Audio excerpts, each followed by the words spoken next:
ಶುಭ ಮುಂಜಾನೆ.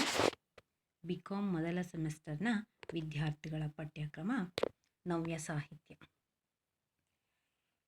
ಈ ನವ್ಯ ಸಾಹಿತ್ಯ ಮಾರ್ಗ ಕನ್ನಡ ಸಾಹಿತ್ಯ ಚರಿತ್ರೆಯಲ್ಲಿ ಒಂದು ಪ್ರಮುಖ ಘಟ್ಟವಾಗಿದ್ದು, ಅನೇಕ ಬೆಲೆಯುಳ್ಳ ಮಹತ್ವದ ಕೃತಿಗಳನ್ನು ಸಾಹಿತ್ಯಕ್ಕೆ ನೀಡಿದೆ. 1950ರಿಂದ 1975ರವರೆಗಿನ ಕೃತಿಗಳೆಲ್ಲವೂ ಕೂಡ ನವ್ಯ ಸಾಹಿತ್ಯದ ಕಾವ್ಯಗಳು. ನವ್ಯ ಸಾಹಿತ್ಯ ಮೊದಲು ಕಾಣಿಸಿಕೊಂಡದ್ದು ಫ್ರಾನ್ಸ್ ದೇಶದಲ್ಲಿ. ನವ್ಯ ಸಾಹಿತ್ಯವು ನವೋದಯ ಸಾಹಿತ್ಯದಂತೆ ಪ್ರೇರಣೆ ಪಡೆದು ರೂಪುಗೊಂಡಿದ್ದರಿಂದ ಪಾಶ್ಚಾತ್ಯ ಸಾಹಿತ್ಯದ ಸಂವಾದಿಯಾಗಿ ಬಂದಿದ್ದು ಎಂದು BL ನಾಗಭೂಷಣ ಸ್ವಾಮಿಯವರು ಅಭಿಪ್ರಾಯ ಪಡುತ್ತಾರೆ. ಕನ್ನಡದಲ್ಲಿ ನವ್ಯಕಾವ್ಯ ಎಂಬುದನ್ನು ಜಾರಿಗೆ ತಂದವರು ವಿಕ್ರ ಗೋಕಾಕ್, ವಿನಾಯಕ ಕೃಷ್ಣ ಗೋಕಾಕ್. ಇವರು 1950ರಲ್ಲಿ ಮುಂಬೈನಲ್ಲಿ ನಡೆದ ಕನ್ನಡ ಸಾಹಿತ್ಯ ಸಮ್ಮೇಳನದ ಅಧ್ಯಕ್ಷತೆಯನ್ನು ವಹಿಸ್ತಾರೆ. ಅಷ್ಟೇ ಅಲ್ಲದೆ ಈ ಕನ್ನಡ ಸಾಹಿತ್ಯ ಸಮ್ಮೇಳನದಲ್ಲಿ ಅವರು ಸಾಹಿತ್ಯ ಮತ್ತು ನವ್ಯತೆ ಎಂಬ ವಿಷಯದ ಕುರಿತು ಭಾಷಣವನ್ನು ಮಾಡ್ತಾರೆ. ಅಂದಿನಿಂದಲೇ ನವ್ಯ ಸಾಹಿತ್ಯದ ಹೊಸ ಮಾರ್ಗ ಹುಟ್ಟಿಕೊಂಡಿತು.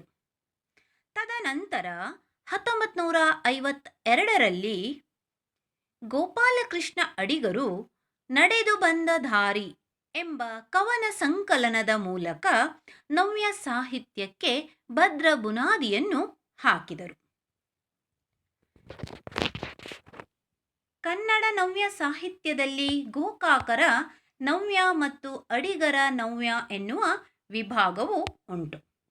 ಇಂಥ ಕಾವ್ಯದಲ್ಲಿ ಕಾವ್ಯಕ್ಕೆ ಮತ್ತೆ ವಾಸ್ತವರ ರಕ್ತದಾನ ನಡೆಯಬೇಕು. ಕಾವ್ಯದಲ್ಲಿ ಮತ್ತೆ ಮಣ್ಣಿನ ವಾಸನೆ ಹೊಡೆಯಬೇಕು. ಅಂದರೆ ಈಗಿನ ವ್ಯಕ್ತಿಗಳ ಒಂದು ಕಾವ್ಯಗಳು ರಚನೆಯಾಗಬೇಕು ಅನ್ನೋದು ಅರ್ಥ. ಅಷ್ಟೇ ಅಲ್ಲದೆ ಅವರ ಆಚಾರ ವಿಚಾರ ಆಗಿರ್ಬೋದು, ಅವರಲ್ಲಿರುವಂತಹ ಭಾವನೆ ಆಗಿರ್ಬೋದು ವ್ಯಕ್ತವಾಗಬೇಕು ಅಂತ ಹೇಳ್ತಾರೆ. ಈ ದೃಷ್ಟಿಯಿಂದ ಇಂಗ್ಲಿಷ್ ಕಾವ್ಯದ ಪ್ರಸಿದ್ಧ ಕವಿಗಳಾದ ಇಲಿಯಟ್, ಆಡೆನ್ ಮುಂತಾದವರಿಂದ ಸ್ಫೂರ್ತಿಗೊಳ್ಳಬೇಕಾದುದು ಅತ್ಯಗತ್ಯ. ಆದರೆ ನಮ್ಮ ಹೊಸ ಕವಿತೆ ಇಂಗ್ಲಿಷ್ ಕವಿಗಳ ಅಂದಾನುಕರಣೆಯಾಗದೆ ನಮ್ಮ ನಾಡಿನ ಹೊಸ ವಾತಾವರಣಕ್ಕೂ ನಮ್ಮ ಜೀವನಕ್ಕೂ ನಮ್ಮ ಹೊಸ ಭಾಷೆಯ ಪರಿಪಾಕದ ಪರಿಮಿತಿಗೆ ಒಳಪಟ್ಟು ಬರುವಂಥದ್ದಾಗಿರಬೇಕು. ಇಲ್ಲಿ ನವೋದಯ ಹೇಗೆ ಇಂಗ್ಲಿಷ್ ಕವಿತೆಗಳನ್ನು ಭಾಷಾಂತರಿಸ್ತೋ ಅದೇ ರೀತಿಯಾಗಿ ನವ್ಯ ಕವಿಗಳು ಇಂಗ್ಲಿಷನ್ನು ಭಾಷಾಂತರಿಸದೆ, ಅದರ ಅಂದಾನುಕರಣೆ ಆಗದೆ ಹೊಸದಾದಂತಹ ಶೈಲಿಯಲ್ಲಿ ಹೊಸದಾದ ರೀತಿಯಲ್ಲಿ ಏನಾಗಬೇಕು ಅಂತಾರೆ, ಕೃತಿಗಳ ರಚನೆಯಾಗಬೇಕು ಅಂತ ಹೇಳ್ತಾರೆ. ಹೊಸ ಭಾಷೆಯ ಬಳಕೆಯಾಗಬೇಕು ಅನ್ನೋದು ನವ್ಯ ಕಾವ್ಯದ ಕವಿಗಳ ಅಭಿಪ್ರಾಯ. ಅದೇ ರೀತಿಯಾಗಿ ಗೋಕಾಕ್ ಮತ್ತು ಅಡಿಗರ ಮಾತುಗಳ ಹಿನ್ನೆಲೆಯಲ್ಲಿ ಅಲ್ಲದೆ ಸುಮಾರು 3 ದಶಕಗಳ 1950ರಿಂದ 1975ರವರೆಗೆ ನವ್ಯ ಸಾಹಿತ್ಯದ ಪಕ್ಷಿನೋಟದ ಹಿನ್ನೆಲೆಯಲ್ಲಿ ಅದರ ಧೋರಣೆ ಲಕ್ಷಣಗಳನ್ನು ಹೀಗೆ ಹೇಳಬಹುದು. ನವ್ಯ ಸಾಹಿತ್ಯದ ಲಕ್ಷಣಗಳು: ಮೊದಲನೆಯದು ಸಾಹಿತ್ಯದಲ್ಲಿ ಮಣ್ಣಿನ ವಾಸನೆ, ವಾಸ್ತವಿಕತೆ. ಎರಡನೆಯದು ಭಾಷೆ ಮತ್ತು ಛಂದೋಬಂಧಗಳಿಂದ ಬಿಡುಗಡೆ. ಪ್ರತಿಮೆ, ಪ್ರತೀಕ, ಸಂಕೇತಗಳ ಬಳಕೆ. ನಾಲ್ಕನೇ ಲಕ್ಷಣ ಅಥವಾ ಧೋರಣೆಗಳು ಬದುಕಿನ ಸಂಕೀರ್ಣತೆಯ ವಿಶ್ಲೇಷಣೆ. ಐದನೇದು ಸಾಹಿತ್ಯ, ಸೌಂದರ್ಯ, ಸೃಷ್ಟಿ ಎಂಬ ಭಾವನೆ ನಿರಾಕರಣೆ. ಆರನೇದು ಬಾಳು ಸ್ವೀಕಾರಾರ್ಹ ಎನ್ನುವ ತತ್ವವನ್ನು ಈ ನವ್ಯ ಸಾಹಿತ್ಯ ಒಪ್ಪಿಕೊಳ್ಳುವುದಿಲ್ಲ. ಏಳನೇದು ಮೌಲ್ಯಗಳು ಸ್ವಯಂ ವೇದ್ಯವಲ್ಲ ಎಂಬುದು ಇವರ ನಂಬಿಕೆ. ಇನ್ನು 8ನೇದು ಸಂಪ್ರದಾಯಗಳ ವಿರೋಧಿ ನಿಲುವು. ಈ ನವ್ಯ ಕಾಲದ ಕವಿಗಳು ಸಂಪ್ರದಾಯವನ್ನು ವಿರೋಧಿಸುವಂತಹ ವ್ಯಕ್ತಿ ಅಂತ ಹೇಳ್ತಾರೆ. ಇವಿಷ್ಟು ನವ್ಯ ಸಾಹಿತ್ಯದ ಧೋರಣೆ ಅಥವಾ ಲಕ್ಷಣಗಳು. ಈ ಒಂದೊಂದೇ ಲಕ್ಷಣವನ್ನು ನೋಡೋದಾದರೆ, ಮೊದಲನೇ ಲಕ್ಷಣ ಸಾಹಿತ್ಯದಲ್ಲಿ ಮಣ್ಣಿನ ವಾಸನೆ, ವಾಸ್ತವಿಕತೆ. ನವ್ಯ ಸಾಹಿತ್ಯವು ನವೋದಯದಂತೆ ದಂತಗೋಪುರದಲ್ಲಿ ಕುಳಿತು ಕಲ್ಪನಾ ಲೋಕದಲ್ಲಿ ವಿಹರಿಸುತ್ತಾ ಬರೆದಂಥ ಸಾಹಿತ್ಯವಲ್ಲ. ನಿಮಗೆ ನಾನಿದ್ರ ಹಿಂದುಗಡೆ ನವೋದಯ ಸಾಹಿತ್ಯದ ಬಗ್ಗೆ ಹೇಳಿದ್ದೆ. ನವೋದಯದ ಸಾಹಿತ್ಯ ಕವಿಗಳು ಕಲ್ಪನೆಯ ಮುಖಾಂತರ ಕಾವ್ಯಗಳನ್ನು ರಚಿಸಿದ್ರು. ಆಯ್ತಾ? ಇಲ್ಲಿ ನವ್ಯರು ಏನು ಮಾಡ್ತಾರೆ ಅಂತ ಅಂದರೆ, ಭವ ಅನುಭವಗಳಲ್ಲಿ ಸತ್ಯದಿಂದ ದೂರವಾಗದೆ, ಅಂದರೆ ಜೀವನದಲ್ಲಿ ನಡೆಯುವಂತಹ ಪ್ರತಿಯೊಬ್ಬ ವ್ಯಕ್ತಿಯ ಘಟನೆಯನ್ನು, ವ್ಯಕ್ತಿತ್ವವನ್ನು ಅವ್ರು ಏನು ಮಾಡ್ತಾರೆ, ವಾಸ್ತವವಾಗಿ ತೋರಿಸುವ ಪ್ರಯತ್ನ ಮಾಡ್ತಾರೆ. ಹಾಗಾಗಿ ನವ್ಯ ಸಾಹಿತ್ಯದ ಕವಿಗಳು ಕಾವ್ಯ ಮತ್ತು ಸಾಹಿತ್ಯವು ಭವ ಅನುಭವಗಳಲ್ಲಿ ಸತ್ಯದಿಂದ ದೂರವಾಗದೆ ಕಾವ್ಯಕ್ಕೆ ವಾಸ್ತವ ರಕ್ತದಾನ ನಡೆಯಬೇಕು ಅಂತ ಹೇಳ್ತಾರೆ. ಕಾವ್ಯದಲ್ಲಿ ಮಣ್ಣಿನ ವಾಸನೆ ಹೊಡೆಯಬೇಕು ಎನ್ನುವ ಪ್ರಮುಖ ಧೋರಣೆ ಇದರದು ಅಂತ ಹೇಳ್ತಾರೆ. ಇಲ್ಲಿ ಪ್ರತಿಯೊಬ್ಬ ವ್ಯಕ್ತಿಯ ಜೀವನದ ವಾಸ್ತವಿಕ ಘಟನೆಯನ್ನು ಹೇಳುವ ಪ್ರಯತ್ನ ಮಾಡೋದು ನವ್ಯ ಸಾಹಿತ್ಯದ ಕವಿಗಳದ್ದು. ಇನ್ನು 2ನೇದಾಗಿ ಭಾಷೆ ಮತ್ತು ಛಂದೋಬಂಧಗಳಿಂದ ಬಿಡುಗಡೆ. ಭಾಷೆ ಹೇಗಿತ್ತಪ್ಪ ನವ್ಯ ಕವಿಗಳಲ್ಲಿ ಅನ್ನೋದರ ವಿವರಣೆ. ನವೋದಯ ಸಾಹಿತ್ಯದ ಭಾಷೆ ಲಲಿತ, ಮಧುರ, ನಾದ ಮಾಧುರ್ಯತೆ ಮತ್ತು ಪ್ರಾಸಪ್ರಿಯತೆಯಿಂದ ಕೂಡಿತ್ತು. ನವೋದಯದ ಕವಿಗಳು ಕಾವ್ಯವನ್ನು ರಚಿಸುವಂತಹ ಸಂದರ್ಭದಲ್ಲಿ ಮಧುರವಾಗಿತ್ತು, ಜೊತೆಗೆ ನಾದ ಮಾಧುರ್ಯತೆಯಿಂದ ತುಂಬಿತ್ತು. ಅಷ್ಟೇ ಅಲ್ಲದೆ ಪ್ರಾಸ ಇತ್ತಂತೆ ಅವರ ಕಾವ್ಯಗಳಲ್ಲಿ. ಆದರೆ ನವ್ಯ ಕಾವ್ಯದ ಲೇಖಕರಲ್ಲಿ ಪ್ರಾಸ ಏನಾಯಿತು, ಪ್ರಾಸ ಆಗಿರ್ಬೋದು, ಛಂದಸ್ಸಾಗಿರ್ಬೋದು, ಇವು ಯಾವುದೂ ಕೂಡ ಈ ನವ್ಯ ಕಾವ್ಯದ ಕವಿಗಳಲ್ಲಿ ಬರಲಿಲ್ಲ. ಅದಕ್ಕೆ ಒಂದು ಉದಾಹರಣೆ, ಪಿ ಲಂಕೇಶ್ ಅವರ ಅವ್ವಾ ಪದ್ಯದ ಸಾಲುಗಳು. ನನ್ನವ್ವ ಫಲವತ್ತಾದ ಕಪ್ಪು ನೆಲ, ಅಲ್ಲಿ ಹಸಿರು ಪತ್ರದ ಹರಿವು, ಬಿಳಿಯ ಹೂ ಹಬ್ಬಿ, ಸುಟ್ಟಷ್ಟು ಕಸವು, ನೊಂದಷ್ಟು ಹೂ ಹಣ್ಣು, ಮಕ್ಕಳೊದ್ದರೆ ಅವಳ ಅಂಗಾಂಗ ಪುಳಕ, ಹೊತ್ತ ಬುಟ್ಟಿಯ ಇಟ್ಟ ನೆರಳ ಎದೆ ಮುಚ್ಚಿದಳು ತೆರೆಯದಂತೆ. ಇದು ಪಿ ಲಂಕೇಶ್ರವರ ಅವ್ವಾ ಪದ್ಯದ ಸಾಲುಗಳು. ಇಲ್ಲಿ ಅವ್ವಾ ಪದ್ಯ ಸಾಲುಗಳನ್ನು ನೋಡಿದ ತಕ್ಷಣ ಪಿ ಲಂಕೇಶ್ರವರು ತಾಯಿಯ ಬಗ್ಗೆ ಬರೆದಿರಬಹುದೇನೋ ಅಂತ ಅನ್ಸತ್ತೆ. ನವ್ಯ ಅಂದ್ರೇ ಕೆಲವೊಂದು ಸಾರಿ ದ್ವಂದ್ವಾರ್ಥ, ಅಂದರೆ 2-3 ಅರ್ಥಗಳಲ್ಲಿ ಕಾವ್ಯಗಳನ್ನು ರಚಿಸ್ತಾರೆ. ಆದರೆ ಈ ಅವ್ವಾ ಪದ್ಯದಲ್ಲಿ ನನ್ನವ್ವ ಫಲವತ್ತಾದ ಕಪ್ಪು ನೆಲ ಅಂತ ಅಂದರೆ ಭೂಮಿ ತಾಯಿಯ ಬಗ್ಗೆ ಅವರು ಸೊಗಸಾಗಿ ವರ್ಣನೆಯನ್ನು ಮಾಡುವಂಥದ್ದು. ಹಸಿರು ಪತ್ರದ ಹರಿವು, ಸೊಗಸಾಗಿ ಹಸಿರು ಹುಲ್ಲು ಭೂತಾಯಿಯ ಮಡಿಲಲ್ಲಿ ಬೆಳೆದು ನಿಂತಿರತ್ತೆ. ಬಿಳಿಯ ಹೂ ಹಬ್ಬಿ, ಅದು ಹೂವನ್ನು ಬಿಡುವ ಸಂದರ್ಭ. ಸುಟ್ಟಷ್ಟು ಕಸವು, ಅದು ಹೇಗೆ ಅದಕ್ಕೆ ನಾವು ಗೊಬ್ಬರ ಹಾಕ್ತೀವೋ ಅಷ್ಟು ಅದು ಪುಷ್ಟವಾಗಿ ಬೆಳೆಯುತ್ತೆ. ನೊಂದಷ್ಟು ಹೂ ಹಣ್ಣು, ಎಷ್ಟೆಲ್ಲ ಹೂ ಹಣ್ಣುಗಳು. ಮಕ್ಕಳೊದ್ದರೆ ಅವಳ ಅಂಗಾಂಗ ಪುಳಕ, ನಾವು ನಡೆದಾಡುವ ದಾರಿ, ಸಹಜವಾಗಿ ನೋಡ್ರಿ, ತಾಯಿಗೆ ತನ್ನ ಮಕ್ಕಳು ತಮ್ಮ ಮೈ ಮೇಲೆ ಅಡ್ಡಾಡಿದಾಗ ಆಗುವ ಖುಷಿನೇ ಬೇರೆ, ಎದೆಯ ಮೇಲೆ ಕುಣಿದಾಡಿದಾಗ ಆಗುವ ಖುಷಿನೇ ಬೇರೆ.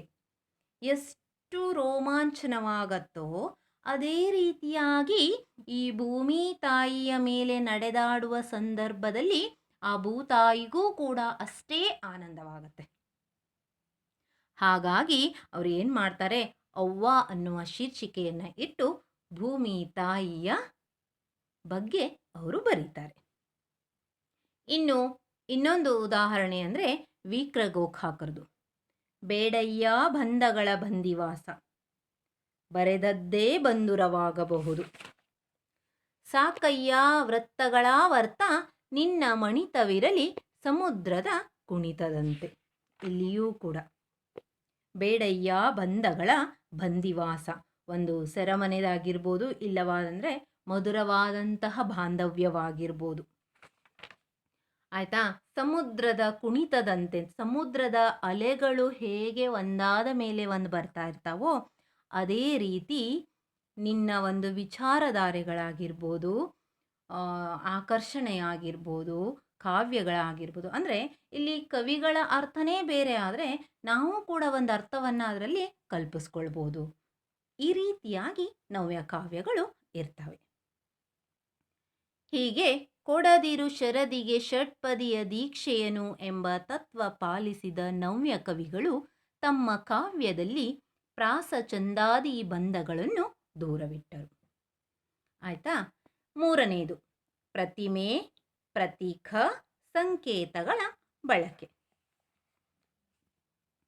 ಪ್ರತಿಮೆ, ಸಂಕೇತಗಳ ಬಳಕೆ ಹಿಂದಿನಿಂದಲೂ ಪ್ರಯೋಗದಲ್ಲಿದೆಯಾದರೂ ನವ್ಯ ಸಾಹಿತಿಗಳು ಅನನ್ಯ ಪ್ರತೀಕ, ಪ್ರತಿಮೆ, ಸಂಕೇತಗಳನ್ನು ಕಾಣುತ್ತೇವೆ. ಕೆಲವು ನಂಬಿಕೆ ಹಾಗೂ ವೈಚಾರಿಕತೆಯ ಸಿದ್ಧಾಂತದ ಹಿನ್ನೆಲೆಯಲ್ಲಿ ಪ್ರತಿಮೆಗಳನ್ನು ಬಳಸಿರುವುದನ್ನು ಕಾಣುತ್ತೇವೆ. ಏನೋ ಒಂದು ಚಿತ್ರ ಆಗಿರ್ಬೋದು, ಭಾವನೆಯಾಗಿರ್ಬೋದು, ಅವು ವ್ಯಕ್ತವಾಗುವಂಥದ್ದು. ಅಥವಾ ಸಂಕೇತಗಳಾಗಿರ್ಬೋದು. ಎಂತಹ ಸಂಕೇತ, ಹೇಗಿರುತ್ತೆ ಆ ಸಂಕೇತ? ರಾತ್ರಿ ಮಲಗಿದಾಗ ಕನಸಿನಲ್ಲಿ ಯಾವ್ಯಾವುದೋ ರೀತಿಯ ಕನಸುಗಳನ್ನು ಹೆಂಗೆ ಕಾಣಿಸ್ತೀವಲ್ವ, ಆ ರೀತಿಯಾಗಿ ಹೇಳ್ತಾರೆ. ಉದಾಹರಣೆಯಾಗಿ ಯಶವಂತ ಚಿತ್ತಾಲರ ಕತೆ. ಈ ಕಥೆಯಲ್ಲಿ ಬರುವಂತಹ ಸೆರೆ ಎಂಬ ಕಥೆಯಲ್ಲಿ ಬರುವಂತಹ ಪಾತ್ರ ಯಾವ ರೀತಿಯಾಗಿ ಹೇಳ್ತಾರೆ ಅಂದರೆ, ಮನೆಯೊಳಗೆ ಹೊಕ್ಕ ಹಾವು, ದನ, ಮಂಗಗಳು. ಅಂದರೆ ಕಥೆಯಲ್ಲಿ ಒಂದು ಮನೆಯನ್ನು ತೋರಿಸ್ತಾರೆ. ಮನೆಯನ್ನು ತೋರಿಸೋದಲ್ಲ, ಒಬ್ಬ ಯುವಕನ ಬಗ್ಗೆ ಹೇಳ್ತಾರೆ. ಆ ಯುವಕನ ಭಾವನೆಯಲ್ಲಿರುವಂಥ, ಅಂದರೆ ಆತನ ಮನಸ್ಸಿನಲ್ಲಿರುವಂತಹ ವ್ಯಕ್ತಿತ್ವವನ್ನು ಒಂದೊಂದಾಗಿ ವಿವರಿಸ್ತಾರೆ. ಏನಿರ್ಬೋದು ಆತನ ಮನಸ್ಸಿನಲ್ಲಿ? ಹೊಕ್ಕ ಹಾವು, ದನ, ಮಂಗಗಳು. ಯಾಕಂದರೆ ಪ್ರತಿಯೊಬ್ಬ ಮನುಷ್ಯನು ಮಂಗನ ಥರ ಕಪಿಚೇಷ್ಟೆ ಮಾಡ್ತಾನೆ. ಆಯಿತಾ? ಜೊತೆಗೆ ಆತನಲ್ಲಿ ವಿಷ ಕಾರುವ ಭಾವನೆ ಇರುತ್ತೆ, ಅಂದರೆ ಸಿಟ್ಟಿರತ್ತೆ. ಆಯಿತಾ? ಅದೇ ರೀತಿಯಾಗಿ ಸಮಾಧಾನದ ಮನಸ್ಸು ಕೂಡ ಆ ವ್ಯಕ್ತಿಯಲ್ಲಿರತ್ತೆ. ಹಾಗಾಗಿ ಪ್ರತೀಕ, ಪ್ರತಿಮೆಯ ಸಂಕೇತ ಈ ನವ್ಯ ಕಥೆಯಲ್ಲಿ ಇದೆ ಅನ್ನೋದನ್ನು ಹೇಳ್ತಾರೆ. ಇನ್ನು ನಾಲ್ಕನೇದು ಬದುಕಿನ ಸಂಕೀರ್ಣತೆಯ ವಿಶ್ಲೇಷಣೆ. ನವ್ಯ ಕಾವ್ಯವು ಜೀವನದ ಸಂಕೀರ್ಣತೆಯನ್ನು ಸರಳಗೊಳಿಸದೆ ಅನುಭವಕ್ಕೆ ಭಾಷೆಯಲ್ಲಿ ಶರೀರ ಕೊಡುವ ಪ್ರಯತ್ನ ಮಾಡುತ್ತವೆ. ಇದು ಬದುಕಿನ ಸಂಕೀರ್ಣತೆಯ ಆಯಾಮಗಳನ್ನು ವಿಶ್ಲೇಷಿಸುತ್ತದೆ. ಅಂತೆಯೇ ಬದುಕಿನ ಸಂಕೀರ್ಣತೆಯ ಹಿನ್ನೆಲೆಯಲ್ಲಿ ಸಂದೇಹ, ಉಲ್ಲಾಸ, ಆತಂಕ, ಹೀಗೆ ಮನಸ್ಸಿನ ಭಿನ್ನ ಭಿನ್ನ ಅವಸ್ಥೆಗಳ ತಾಕಲಾಟ, ಹೊಯ್ದಾಟಗಳಿಗೆ ಒಳಗಾಗಿರುವ ಪ್ರಜ್ಞಾವಂತ ವ್ಯಕ್ತಿಯನ್ನು ಚಿತ್ರಿಸುತ್ತದೆ. ಪ್ರತಿಯೊಬ್ಬ ಮನುಷ್ಯನಲ್ಲಿಯೂ ಕೂಡ ಈ ಎಲ್ಲ ಗುಣ ಇದೆ. ಸಂದೇಹ ಪಟ್ಟೆ ಪಡ್ತಾರೆ, ಸಂತೋಷ ಆಗತ್ತೆ, ಆತಂಕ ಆಗ್ತಾ ಇರತ್ತೆ. ಇವೆಲ್ಲವೂ ಮನಸ್ಸಿನ ಭಿನ್ನ ಭಿನ್ನ ಅವಸ್ಥೆಗಳು. ಕೆಲವೊಂದು ವಿಷಯ ಹೇಳಿದರೆ ಇನ್ನೊಬ್ರಿಗೆ ಹೇಳಬೇಕೋ ಬೇಡವೋ ಅನ್ನೋ ಹೊಯ್ದಾಟದಲ್ಲಿರ್ತೀವಿ. ಹಾಗೆಯೇ ಪ್ರತಿಯೊಬ್ಬ ವ್ಯಕ್ತಿಯೂ ಕೂಡ ಬೇರೆ ಬೇರೆಯಾಗಿ ತನ್ನ ಭಾವನೆಯನ್ನು ವ್ಯಕ್ತಪಡಿಸ್ತಾನೆ. ಹೇಗಪ್ಪ ಅಂದರೆ, ನವೋದಯ ಕವಿಗಳು ಯುಗಾದಿಯನ್ನು ಸ್ವಾಗತಿಸುವ ರೀತಿಗೂ ಅಡಿಗರು ಸ್ವಾಗತಿಸುವ ರೀತಿಗೂ ವ್ಯತ್ಯಾಸ ಇದೆ.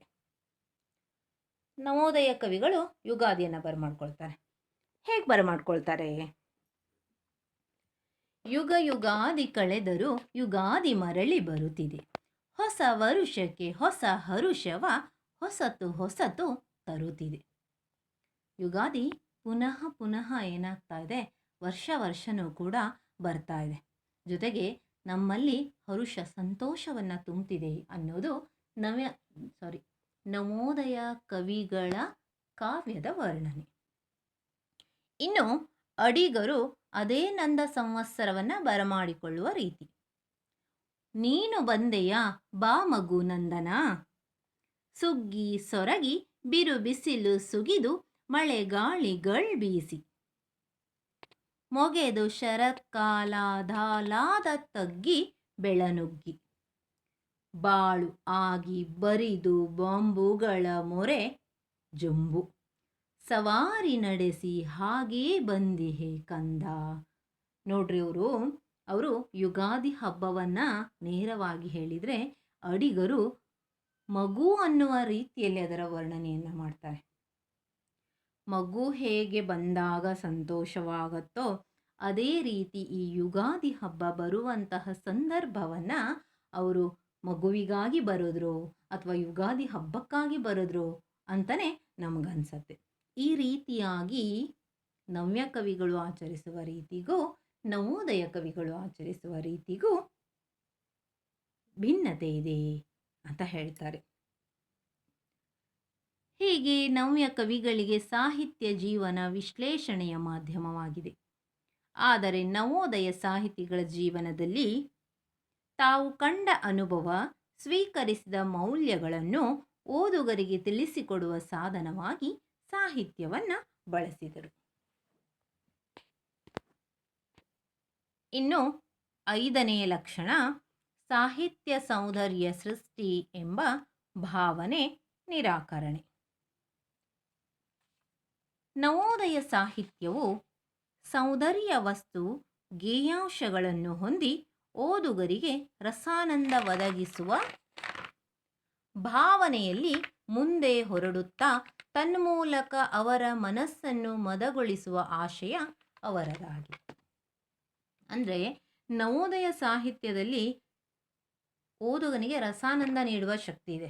ಅಂದರೆ ಓದ್ತಾ ಹೋದ ಹಾಗೆ ಅಯ್ಯೋ ಎಷ್ಟು ಚೆನ್ನಾಗಿ ಬರೆದಿದ್ದಾರಲ್ಲ, ಎಷ್ಟು ಅನುಭವಿಸಿ ಬರೆದಿದ್ದಾರಲ್ಲ ಅನ್ನುವ ರೀತಿ ನವೋದಯ ಕವಿಯ ಕಾವ್ಯಗಳಲ್ಲಿ. ಆದರೆ ನವ್ಯ ಸಾಹಿತ್ಯವು ಸಾಹಿತ್ಯ ಸೌಂದರ್ಯದ ಸೃಷ್ಟಿ ಎಂಬ ಭಾವನೆಯನ್ನು ತಿರಸ್ಕರಿಸಿತು. ಸಾಹಿತ್ಯ ಸೌಂದರ್ಯದ ಸೃಷ್ಟಿ ಎಂಬ ಭಾವನೆಯನ್ನು ತಿರಸ್ಕರಿಸಿದ್ದು ನವ್ಯ ಸಾಹಿತ್ಯ. ಸಾಹಿತ್ಯ ಲಲಿತ ಕಲೆಗಳಲ್ಲಿ ಒಂದು. ಸಾಹಿತಿ ಸೌಂದರ್ಯವನ್ನು ಸೃಷ್ಟಿಸುತ್ತಾನೆ. ಸಾಹಿತಿ ಅಂದರೆ ಬರೆಯುವಂಥವನು ಆ ಬರವಣಿಗೆಯಲ್ಲಿ ಏನು ಮಾಡ್ತಾನೆ, ತನ್ನ ಸೌಂದರ್ಯವನ್ನು ಸೃಷ್ಟಿಸ್ತಾನಂತೆ. ಸಾಹಿತ್ಯದ ಗುರಿ ಆನಂದ. ಬರವಣಿಗೆಯ ಗುರಿ ಓದುಗನಿಗೆ ಆನಂದವನ್ನು ಕೊಡುವಂಥದ್ದು. ಇವೇ ಮೊದಲಾದ ಶತಮಾನಗಳಿಂದ ಸ್ವೀಕೃತವಾದ ಭಾವನೆಗಳನ್ನು ನವ್ಯ ಸಾಹಿತ್ಯ ನಿರಾಕರಿಸುತ್ತದೆ. ಇವೇ ಮೊದಲಾದ ಶತಮಾನಗಳಿಂದ ಸ್ವೀಕೃತವಾದ ಭಾವನೆಗಳನ್ನು ನವ್ಯ ಸಾಹಿತ್ಯ ನಿರಾಕರಿಸುತ್ತದೆ. ಹಾಗಾಗಿ ನವ್ಯ ಸಾಹಿತ್ಯ ಅವರು ಬರೆದಂತಹ ಬರವಣಿಗೆಯಲ್ಲಿ ಮುದಗೊಳಿಸುವಂಥದ್ದನ್ನು ಅದು ತೊಡೆದು ಹಾಕತ್ತೆ. ಆದರೆ ಸಾಹಿತಿ ಸೌಂದರ್ಯವನ್ನು ಸೃಷ್ಟಿಸ್ತಾನೆ ಅಂತ ಹೇಳ್ತಾರೆ. ಸಾಹಿತಿ ಅಂದರೆ ಬರವಣಿಗೆಗಾರ. ಬರವಣಿಗೆಯವನು ತನ್ನ ಮೂಲಕ, ತನ್ನ ಬರವಣಿಗೆಯ ಮುಖಾಂತರ ಆತ ಏನು ಮಾಡ್ಕೊಳ್ತಾ ಹೋಗ್ತಾನೆ, ಸೌಂದರ್ಯವನ್ನು, ಆ ಖುಷಿಯನ್ನು ಓದುಗನಿಗೆ ನೀಡ್ತಾನಂತೆ. ಇನ್ನು 6ನೇದು ಬಾಳು ಸ್ವೀಕಾರಾರ್ಹ ಎನ್ನುವ ತತ್ವವನ್ನು ಒಪ್ಪಿಕೊಳ್ಳುವುದಿಲ್ಲ. ನವೋದಯ ಸಾಹಿತ್ಯದ ಕವಿಗಳು ಬಾಳು ಅರ್ಥಪೂರ್ಣ ಎಂಬ ಸಮಾಜ ಕೇಂದ್ರೀಕೃತ ನಿಲುವನ್ನು ಹೊಂದಿತ್ತು. ಆದರೆ ನವ್ಯ ಸಾಹಿತ್ಯ ಇದನ್ನು ಒಪ್ಪೋದಿಲ್ವಂತೆ. ಅದು ಮುಖ್ಯವಾಗಿ ಹೇಳುತ್ತೆ, ಬಾಳಲ್ಲ, ಅದು ವ್ಯಕ್ತಿ ಕೇಂದ್ರೀಕೃತವಾದುದು ಅಂತ ನವ್ಯ ಸಾಹಿತ್ಯ ಹೇಳುತ್ತೆ. ನವ್ಯ ಸಾಹಿತ್ಯ ಮುಖ್ಯವಾಗಿ ಪ್ರಯತ್ನಿಸುವುದು ತನ್ನ ಅನುಭವದ ಶೋಧ, ತನ್ನ ಸ್ವಭಾವದ ವೃದ್ಧೀಕರಣ, ಅವನ ಆತ್ಮಶೋಧ. ನವೋದಯ ಸಾಹಿತ್ಯ ಬದುಕನ್ನ ಅರ್ಥಪೂರ್ಣ ಅಂತ ಹೇಳಿದರೆ, ನವ್ಯ ಸಾಹಿತ್ಯ ಬದುಕನ್ನ ಅಂತ ಹೇಳೋಲ್ಲ. ನವ್ಯ ಸಾಹಿತ್ಯ ಒಬ್ಬ ವ್ಯಕ್ತಿಯನ್ನ ಮಾತ್ರ ಕೇಂದ್ರೀಕರಿಸತ್ತೆ, ಆತನ ಸ್ವಭಾವವನ್ನು ಮಾತ್ರ ವೃದ್ಧಿಗೊಳಿಸತ್ತೆ, ಆತನ ಆತ್ಮವನ್ನು ಮಾತ್ರ ಅದು ಏನು ಮಾಡುತ್ತೆ, ಶೋಧವನ್ನು ಮಾಡುತ್ತೆ. ಹಾಗಾಗಿ ಒಬ್ಬ ಮನುಷ್ಯನ ಆತ್ಮದ ಶುದ್ಧೀಕರಣ ಅಂತ ಅಂದ್ಬಿಟ್ಟು ನವ್ಯದ ಕವಿಗಳು ಹೇಳುವಂಥದ್ದು. ಇನ್ನು 7ನೇದು, ಮೌಲ್ಯಗಳು ಸ್ವಯಂ ವೇದ್ಯವಲ್ಲ. ನವೋದಯ ಸಾಹಿತ್ಯವು ಉದಾರತೆ, ಭಾವನಾಪರತೆ, ಆಧ್ಯಾತ್ಮಿಕತೆ, ಆದರ್ಶಮಯತೆಗಳನ್ನು ಮೌಲ್ಯಗಳೆಂದು ಪರಿಗಣಿಸಿ ಸಾಹಿತ್ಯದಲ್ಲಿ ಬಿಂಬಿಸುತ್ತಿತ್ತು. ಮನುಷ್ಯನಲ್ಲಿ ಉದಾರತೆ ಬೇಕು, ಭಾವನೆ ಇರಬೇಕು, ಆದರ್ಶಮಯತೆಗಳನ್ನು ಮೌಲ್ಯಗಳಂಥದ್ದು, ಇನ್ನೊಬ್ಬರಿಗೆ ತಿಳಿ ಹೇಳುವಂತಹ ಮಾತುಗಳು, ಇವೆಲ್ಲವೂ ಕೂಡ ನವೋದಯದಲ್ಲಿದ್ವು. ಆದರೆ ನವ್ಯ ಸಾಹಿತ್ಯ ಇದಕ್ಕೆ ತದ್ವಿರುದ್ಧವಾದ ಧೋರಣೆಯನ್ನು ಹೊಂದಿದೆ. ನವ್ಯ ಸಾಹಿತ್ಯ ಇವ್ಯಾವುದೇ ನಿಲುವನ್ನು ಅವು ಒಪ್ಕೊಳ್ಳೋದಿಲ್ಲ. ತನ್ನ ರೀತಿ, ತಾನು ಬಾಳಲು ಸ್ವೀಕರಿಸಿದ ಮೌಲ್ಯಗಳು ಅನುಕರಣ ಯೋಗ್ಯ ಎಂಬ ಭಾವನೆ ಇಲ್ಲ. ನವ್ಯ ಸಾಹಿತ್ಯದಲ್ಲಿ ತನ್ನ ರೀತಿ ಹೇಗಿದೆ, ತಾನು ಹೇಗೆ ಬಾಳನ್ನು ಸ್ವೀಕರಿಸ್ತೀನಿ, ಹೇಗೆ ಬಾಳನ್ನು ಸ್ವೀಕರಿಸಬೇಕು ಅನ್ನುವ ಮೌಲ್ಯಗಳಾಗಿರ್ಬೋದು, ಬೇರೆಯವರನ್ನು ನೋಡಿ ಅನುಕರಣೆ ಮಾಡೋದಾಗಿರ್ಬೋದು, ಇವು ಅವರಿಂದ ಯೋಗ್ಯ ಎನ್ನುವ ಭಾವನೆ ಇವ್ಯಾವುದು ಕೂಡ ಏನಿಲ್ಲ, ನವ್ಯ ಕಾವ್ಯದಲ್ಲಿ ಇಲ್ಲ ಅಂತ ಹೇಳ್ತಾರೆ. ಇನ್ನು 8ನೇದು, ಸಂಪ್ರದಾಯಗಳ ವಿರೋಧಿ ನಿಲುವು. ನವ್ಯ ಸಾಹಿತ್ಯವು ಯಾವ ಸಂಪ್ರದಾಯವನ್ನು ಕೂಡ ಒಪ್ಪಿಕೊಂಡು ಬರೆಯುವುದಿಲ್ಲ.